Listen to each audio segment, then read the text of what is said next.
இதற்கு முன்னதாக நடைபெற்ற இந்த நிகழ்வுகள், அதாவது இரு தரப்புக்கும் இடையில் ஏற்பட்ட அந்த சலசலப்புக்கான காரணங்களை நம்ம குறிப்பிட முடியுமா?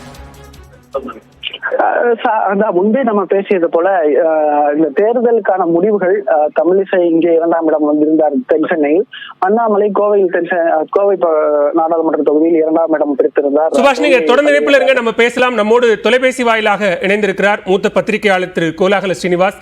சார் வணக்கம்.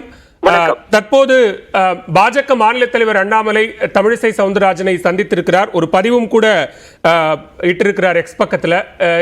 அவர்களுக்கு இடையில நடைபெற்று வந்த ஒரு உரசல் தற்போது முடிவுக்கு வந்திருக்கிறது இந்த சந்திப்பின் மூலமாக அப்படின்னு பார்க்கலாமா? உரசல் மட்டுமே இல்ல, பொதுவா பிஜேபி தொடர்பான உட்கட்சி விமர்சனங்கள், உட்கட்சிக்குள்ள மட்டுமே வைக்க வேண்டிய விஷயங்கள், அதெல்லாம் பொதுவெளியில அண்மை காலமாக வந்து கொண்டிருந்தன. இந்த போக்கு எல்லாவற்றுக்குமே ஒரு முடிவு கட்டப்பட்டு இருக்கிறது அப்படின்னு பார்க்கணும்.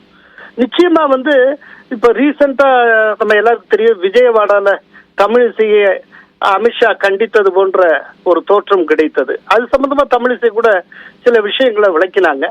அதுக்கப்புறம் நான் நினைக்கிறேன் என்னன்னா, எனக்கு கிடைச்ச தகவலை சொல்றேன், 2 பேரிடமே மேலிடம் சில அறிவுரைகளை வழங்கி இருக்கிறது.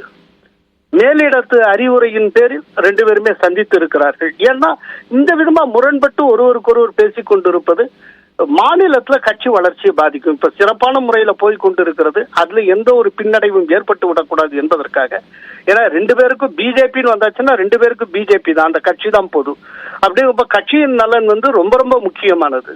அப்படிங்கிறப்போ ஒருவருக்கொருவர் எந்த தனிப்பட்ட முறையிலும் பகை கிடையாது. 2 பேருமே பிஜேபி நல்லா இருக்கணும் தான் ஆசைப்படுறாங்க. அப்படிங்கிறப்போ ஒருவருக்கொருவர் சந்தித்து விஷயத்தை பரிமாறிக்கிறதன் மூலமாக ஒரு முக்கியமான செய்தியை பிஜேபி தொண்டர்களுக்கு அனுப்ப முடியும். அது என்ன அப்படின்னா, இருவரும் பிஜேபி என்கிற கட்சிக்காக ஒன்றுபட்டு நிற்கிறார்கள், எந்த கருத்து வேறுபாடும் கிடையாது அப்படிங்கிறதா. அதை இன்றைக்கு அண்ணாமலையும் தமிழிசையும் செய்து காட்டி இருக்கிறார்கள். இது இப்ப தேவையில்லாத ஒரு சலசலப்பை இப்ப முடிவுக்கு கொண்டு வந்திருக்கிறார்கள். நீங்க குறிப்பிட்ட மாதிரி 2 பேருமே பாஜகவுக்காக, பாஜகவினுடைய வெற்றிக்காக நின்றவர்கள் தான். அந்த வகையில தான் தமிழிசை தன்னுடைய கருத்துக்களை வெளிப்படுத்தினார். அப்படி கருத்துக்களை வெளிப்படுத்துவது என்பது கட்சியினுடைய ஜனநாயகத்திற்கு மீறிய செயலாக பார்க்கப்பட்டதா தலைமையால? இல்ல, வெளிப்படுத்தினது எங்கேங்கிறத விஷயம். வெளிப்படுத்துறத நீங்க கட்சி தலைமையிட்டே தெரிவிக்கலாம். அந்த கட்சிக்குள்ளே நிறைய ஃபோரம்ஸ் இருக்கு இந்த மாதிரி விஷயங்கள்லாம் சொல்றதுக்குன்னு, அந்த ஃபோரத்துல தெரிவிக்கலாம். நான் தமிழிசை என்ன தெரிவித்தாருக்கு அது அதனுடைய மெரிட்டுக்குள்ளே போக விரும்பல, அது தேவையில்லை. பட் அவரை தெரிவித்த அந்த பொதுவெளியில் தெரிவித்தது அப்படிங்கிறது தான் சர்ச்சைக்குள்ளானது. ஸோ அதுலேருந்து பல விஷயங்கள், அதுக்கப்புறம் சமூக ஊடகங்கள் தமிழிசைக்கு எதிராக வந்த விமர்சனங்கள் இப்படி நிறைய போயிட்டு இருந்தது. இந்த விதமான ஒரு மாறி மாறி போய்கொண்டு இருக்கிற விஷயம் ஒரு கட்சியினுடைய நீண்டகால நலனுக்கு உகந்தது காட்டல. இது சீக்கிரமா முடிவுக்கு வரணும். அப்ப சம்பந்தப்பட்ட 2 பேருமே சந்திச்சு ஒருத்தருக்கு ஒருத்தர் இன்முகமா இருந்துட்டா எல்லாமே சால்வ் ஆயிடும், அவ்வளவுதான்.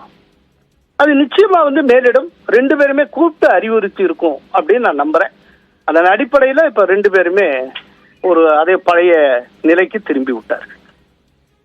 மிக்க நன்றி திரு கோலாகல ஸ்ரீனிவாஸ். இணைப்பில் உங்களுடைய கருத்துக்களை பகிர்ந்து கொண்டமைக்கு நன்றி.